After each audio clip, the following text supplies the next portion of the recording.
Hi, I'm Don from Don Drones On. Your ability to properly assess a drone operation's airspace and proximity to aerodromes is absolutely crucial to safe and legal flying in Canada. Let's get into it.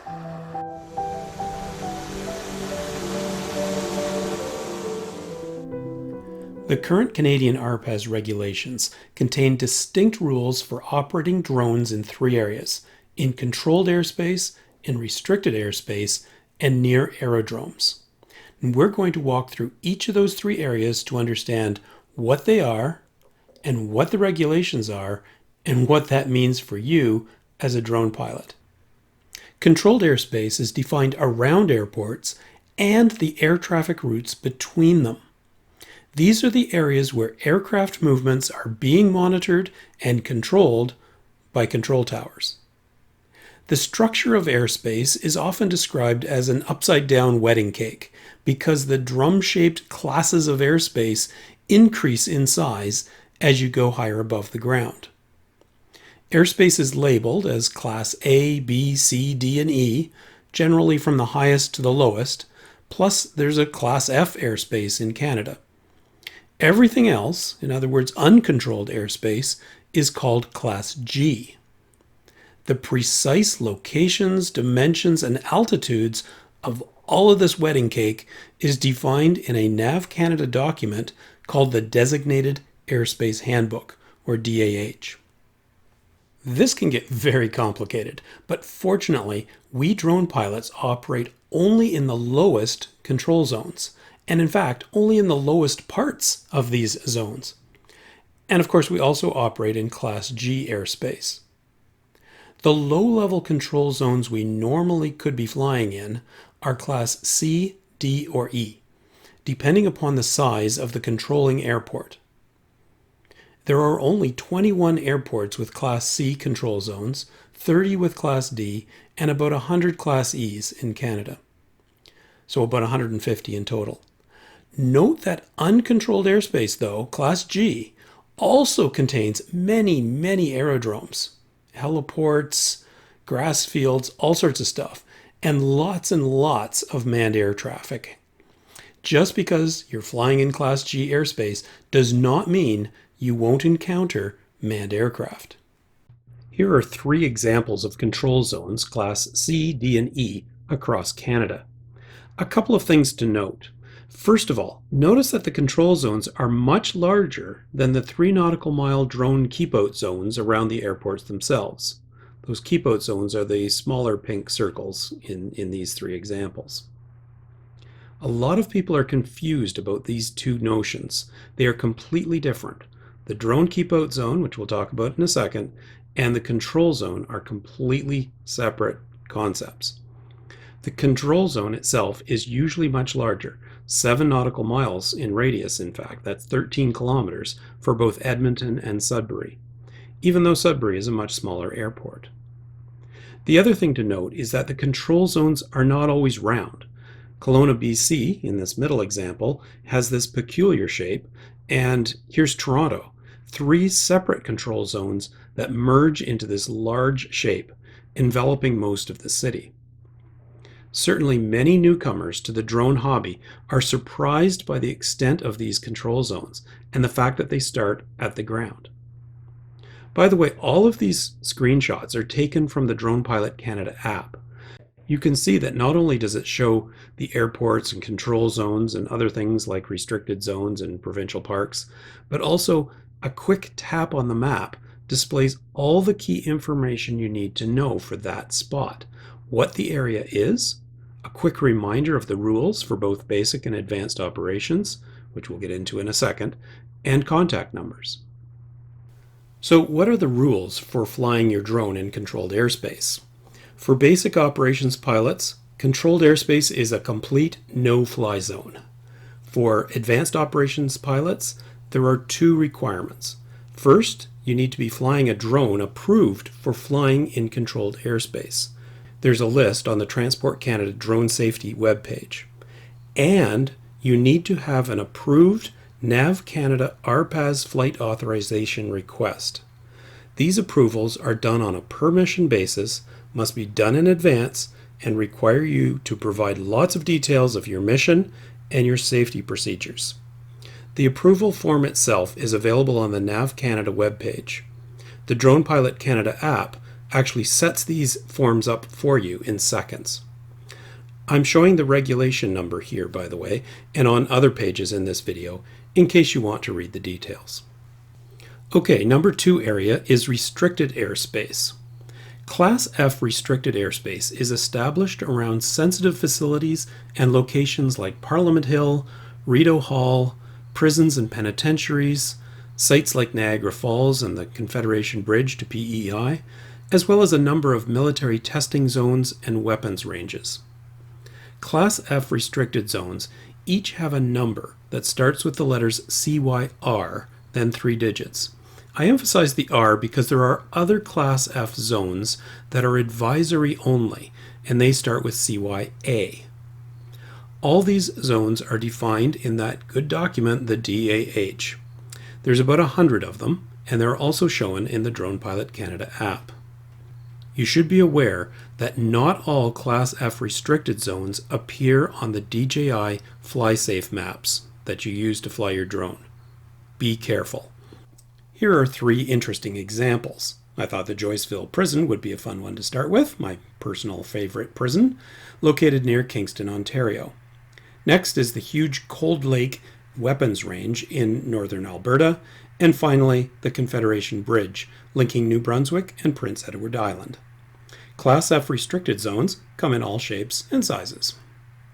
Drone flights in any of these Class F restricted zones are prohibited, even for sub-250 gram drones, unless you have permission from the user or controlling agency listed in the DAH. And if the zone is inside controlled airspace, you also need to meet those requirements. As I mentioned, Class F advisory airspace is okay for drone flights as long as you fly with extreme caution. Okay, now let's tackle the 3rd area, drone operations near aerodromes. And let's start with the definition of an aerodrome. Basically, an aerodrome is anywhere used to land, take off, or service an aircraft. Here's the legal definition down here, if you happen to like sentences ending with therewith. From a drone pilot's perspective, there are 4 kinds of aerodromes to worry about, each with slightly different rules. The first kind is military aerodromes. These are air bases or other military facilities operated by the Department of National Defense. There are 22 of these scattered across Canada, and they're all listed in the CFS, the Canada Flight Supplement, which is a set of regularly updated documents published by NAV Canada listing all the details for every military, certified, or registered land aerodrome in Canada. There is also a WAS document, Water Aerodrome Supplement, listing all water-based seaplane bases. As it happens, there's no military seaplane bases. The second kind of aerodrome is certified aerodromes, and these are the places that are officially called airports or heliports. If you see the term airport or heliport in a regulation, they are referring only to certified aerodromes. Again, these are listed in either the CFS or WAS, and there are about 500 of these across Canada.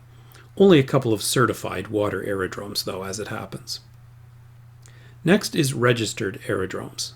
These are any aerodrome listed out in either the CFS or WAS, but they're not certified nor military. There's lots of these, about 1,400 in fact. Finally, there is everything else. Abandoned airfields, grassy strips, and even lakes. These are not in the CFS or WAS, but are still legitimate aerodromes that drone pilots need to be aware of. Now we'll walk through each of these kinds of aerodromes so you can properly identify them and understand the applicable drone regulations. I'll also show you an example of each kind. Drone operations near military aerodromes. Now that's a scary thought. Well, maybe you'll need to do this one day, so here we go. You can identify military aerodromes because they will say DND in the OPR, or operator, section of their CFS listing. They have a drone restricted zone 3 nautical miles or 5.6 kilometers in radius from the center of the airbase. And it's 3 nautical miles even if it's just a heliport, which is different from certified airports, which we'll see in a minute. For basic operations drone pilots, this is a no-fly zone. Simple as that. Advanced operations pilots may fly in this restricted zone, but only if they have an SFOC, Special Flight Operations Certificate, in place for the mission. And if the aerodrome is also in controlled airspace, which most of them are, you must also meet the requirements for controlled airspace. Here's an example. Dwyer Hill, Ontario, the home base for Joint Task Force 2. There's a heliport located on the base, and as you can see in the OPR listing from the CFS, D&D is clearly identified. And even though this is just a heliport, there's a 3 nautical mile restricted zone around the site, as well as a Class F restricted zone inside. That's the squarish area showing in Drone Pilot Canada. In this case, there is no other controlled airspace around the area.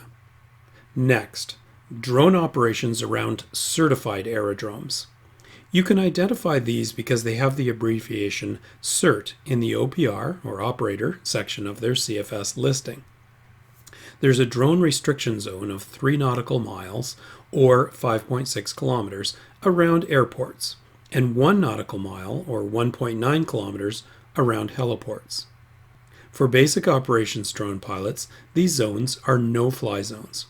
For advanced operations pilots, you must contact the aerodrome and, assuming they give you permission, coordinate your mission following their procedures for locations, altitudes, and perhaps the timing of your flight. The operator for each certified airport or heliport is listed in the CFS and the Drone Pilot Canada app.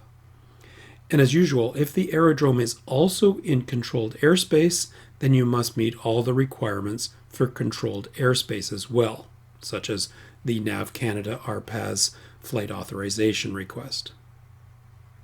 Here's an example of a certified aerodrome, the Windsor, Ontario Airport. As you can see, the magic word CERT appears in the operator section of the CFS listing, and you can see the operator name and phone number to contact for permission. And here's the 3 nautical mile drone restricted zone, and in this case, it overlaps with a larger Class D controlled airspace. Next, drone operations near registered aerodromes. Registered aerodromes are the next tier down in the hierarchy of life of aerodromes. They're listed in the CFS or WAS and have the abbreviation REG in the OPR section of their listing. From a drone flight perspective, they are considered caution areas only, and you must keep your drone away from manned aircraft and the aircraft traffic patterns around these aerodromes, particularly the ends of runways, or in the case of heliports or seaplane bases, standard approach patterns applicable to these aerodromes. So from a regulations perspective, both basic and advanced operations pilots must fly with increased caution, since there is a higher risk of encountering manned aircraft. And again, if the aerodrome happens to be in controlled airspace, then you must still meet the requirements for that controlled airspace. Here's an example of a registered aerodrome, the Bobcaygeon Aerodrome in the Kawarthas. You can see the keyword REG in the operator section of its CFS listing, and the yellow circle showing in the Drone Pilot Canada app. By the way, we chose to portray the caution area as a simple caution circle in the app, but you may notice these areas are what I call runway sausages in the NRC drone site selection tool. In either case, they are indicating caution only. Finally, let's talk about other aerodromes. There are literally thousands of non-certified and unregistered aerodromes in Canada, where you may encounter low-flying aircraft, including private runways for ultralights, open fields for perhaps crop dusters, lakes with seaplanes, and abandoned or defunct airfields. None of these places are flagged as aerodromes on official maps, although you might spot them on Google. For drone operations, the rule is simple. All drone pilots must be vigilant to these possibilities and stay out of the way and yield to manned aircraft at all times. Let's quickly summarize airspace and aerodromes. Controlled airspace, Class F restricted airspace, military aerodromes, and certified airports and heliports are all no-fly zones for basic operations drone pilots. For pilots with their advanced certification, flights are possible in these areas with various degrees of permission required. In addition to these, you need to be aware of registered aerodromes and the possibility of unlisted aerodromes in the area of your flight, and stay way out of the way of manned aircraft. Well, there we have it. Airspace and aerodromes from a drone pilot's perspective. What they are and what you need to know in order to fly safely and legally in Canada. If you found this video helpful, give me a thumbs up and drop me a comment down below. Please subscribe to my channel and ring that bell for notifications of future videos. Thanks for watching.